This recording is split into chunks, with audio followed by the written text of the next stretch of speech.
Good afternoon and thanks for joining us. I'm Judy Simpson. We're using Lake Champlain as our backdrop today as we spotlight ongoing research into improving the water quality of Vermont's lakes, rivers, and streams.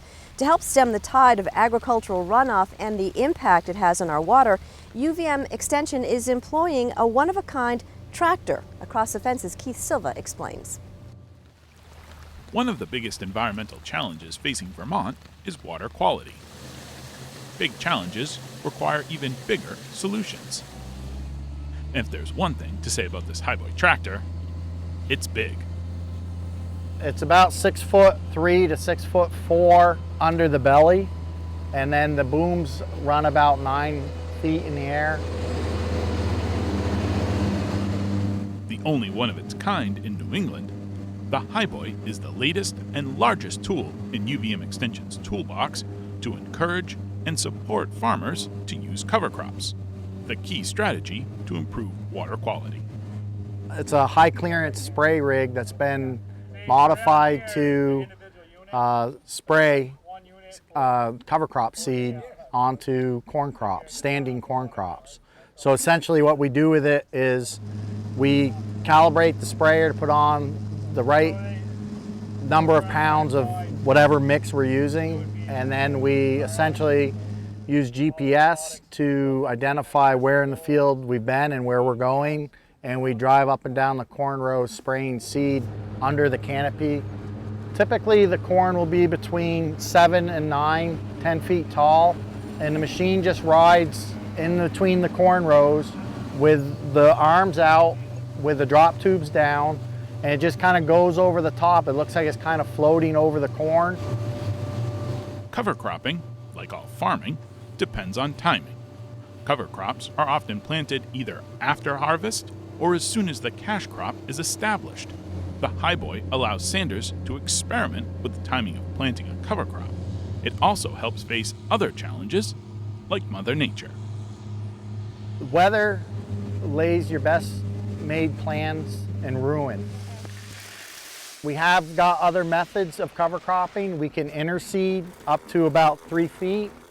That whole time period when we would have done that and wanted to do that, it rained, and you can't interseed in the mud, so you can't do it. So you've missed that window. The highboy is all about extending the window. Research has shown that it doesn't compete with a corn crop for nutrients because the corn is so far ahead of the cover crop that it's actually pulling nutrients from a different portion of the soil profile. So early season short is good, and then that window gets closed. Then we're into the 4 to 10 feet corn, and that's what this is for. And then after harvest is another window. The weather will only leave a couple of those windows open. You won't hit them all. Farmers plant cover crops to halt erosion, manage nutrients, and increase soil health. When nutrients are taken up by the cover crop, they can't run off when it rains. Nutrient runoff is what impacts water quality in Lake Champlain, especially in northwestern Vermont, where Sanders is working. Franklin County is like the 23rd highest producing corn silage county in the country. So we grow a lot of corn silage, which has a very unique set of problems with it. You're pulling all the residue off and you're really leaving the ground bare. Grain farmers, you have residue. Well, we don't grow a lot of grain, so the need for cover crops in Franklin County is very high. The shallow areas in Lake Champlain, like Missisquoi Bay and St. Albans Bay, are susceptible to algae outbreaks. When excessive amounts of phosphorus and nitrogen, two nutrients found in agricultural runoff, combine with warm water temperatures, the results can be toxic. UVM and the agriculture community is working very hard to try to address the issues with the lake. Farmers have $500 to $700 per acre invested in a corn crop, that they're letting UVM drive a machine that they've never seen before over the top of. And there's risk involved with that. And they're taking that risk on to try to do their part. Farmers are very adamant about contributing to the solution. And the farmer letting us do this on a lot of acres to try to figure out what works best is a testament to their willingness to participate in the solution with the lake. We're not trying to pollute a lake. We want to keep all our nutrients and everything. It costs you money to put them out there, so you want to keep them. Larry Jarvis and his family operate one of the largest dairy farms in Vermont. He hosts field days at his farm so other farmers can see for themselves the kind of practices he's using to improve the soil and decrease his farm's impact on the lake. At the 2016 UVM Extension No-Till and Cover Crop Symposium, Jarvis took part in a panel to talk about the nutrient management practices that worked best on his farm. And I've got 200 acres committed to the high boy. So he came onto our farm and we had different type of cover crop mixes, varieties with some radishes, clovers, winter rye, annual ryegrass. And we tried it in different fields because we want to be able to see it on a wide variety of soil types also.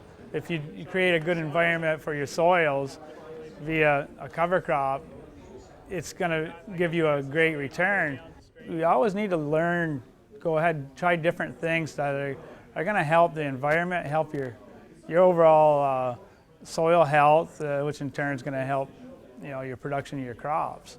And with the water quality issues that we're having, it's good for the public to understand that we're good stewards of the land. We want to keep everything intact, and it's a win-win for the public and the farmers themselves.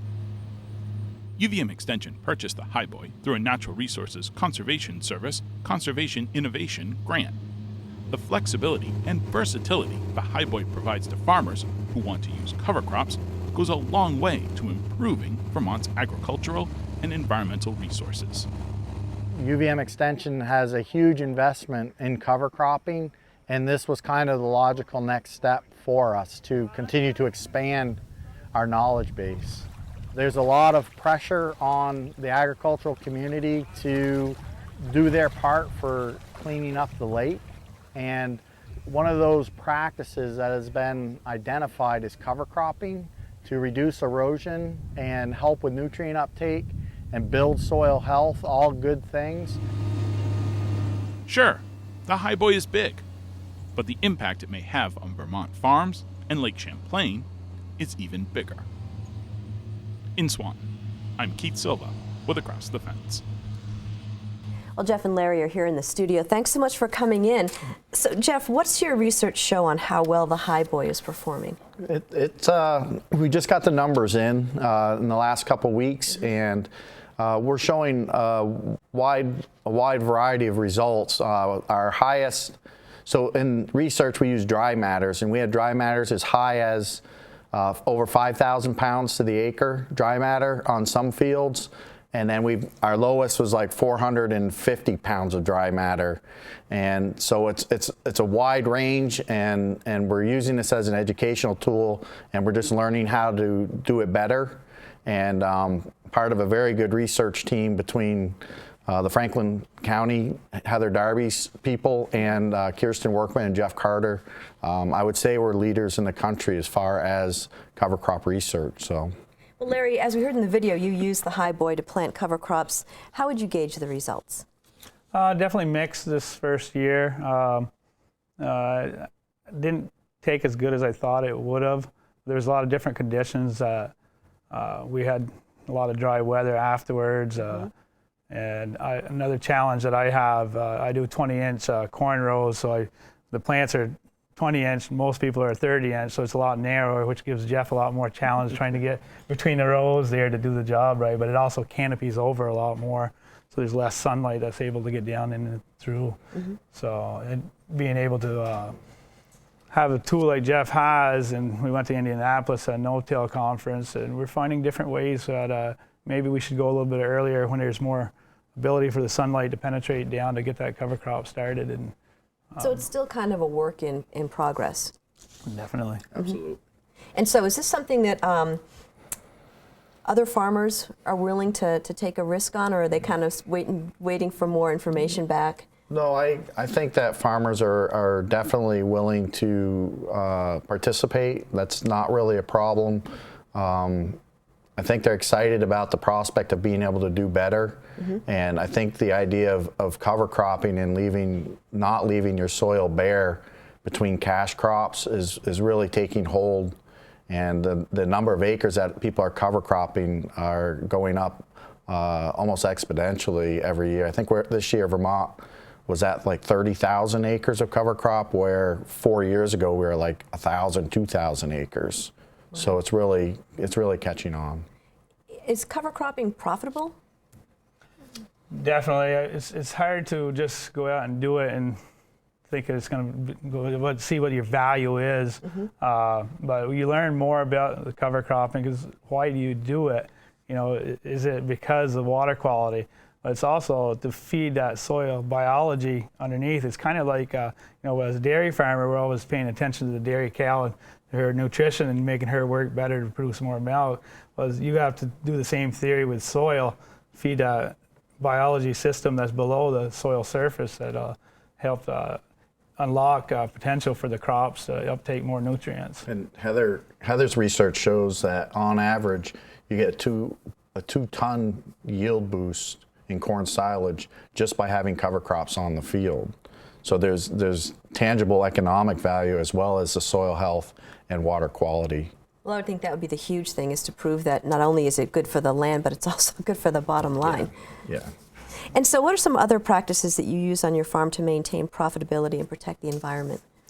So we've invested in a dragline manure system. We've done it 3 years now, and on the corn crops, we're injecting the manure into the soils, and the dragline system also helps not have so much compaction on your land, because you're not traveling with a heavy equipment to get rid of the manure. It's just basically a line that goes across with a tractor dragging it around. And my next step is to get a toolbar that's going to hopefully be able to have less impact on the soil, where I can just come in with a no-till and I won't disturb the soil more with tillage equipment. And so I think it's interesting that, you know, a lot of people think that farmers are all about, you know, spreading manure the old way just to get rid of it. But in fact, it's a very valuable component for you. Oh, definitely. And we have a couple dairies, and one of our dairies we have a digester. And after the digestion process, we have a separator.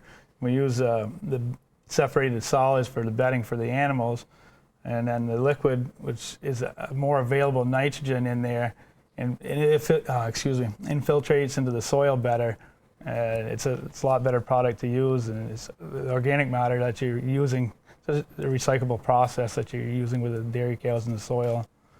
Now, as far as the cover cropping goes, this is something that you're going to continue to work on? Yes, yeah, we're actively engaged right now in getting ready for the upcoming season. We're sourcing seed and lining up how we're going to do things differently. Last year we found that the drought hurt us, and also the shading effect on certain species of cover crop didn't tolerate it well. So we're making adjustments to the plan and moving forward with that. What are some of the questions that you get from farmers who might be interested in doing this? We get questions like, will it work? when to do it? One question we get a lot is, what do I do with the cow manure if I cover crop? And so we are working through those things, and I suggest right now, if you can get your cover crop on, if you apply the manure on top, the actively growing cover crop will suck those nutrients right up. The key is getting the corn off in a timely manner, and timely is early September. So it all depends on the timing very much. It does. And that can change with the weather? Absolutely. And also on a larger farm, it's also a challenge, because you have a lot more acres that you try to put away, and that's why, you know, we're looking at a system. We do have a no-till grain drill, so when we get the corn crop off, we will drill a cover crop in, but with Jeff's system, it kind of balances the whole system where you can put some acres in earlier and go forth. Well, to learn more about the Highboy and UVM research on crops and soils, visit the website for the Northwest Crops and Soils program. That website's on your screen now. And you'll find research information as well as links to the team's blog, Facebook page, and contact information. I want to thank you both for joining us today. Thanks for having us. That's our program for today. Thanks for watching. I'm Judy Simpson. We'll see you again next time on Across the Fence.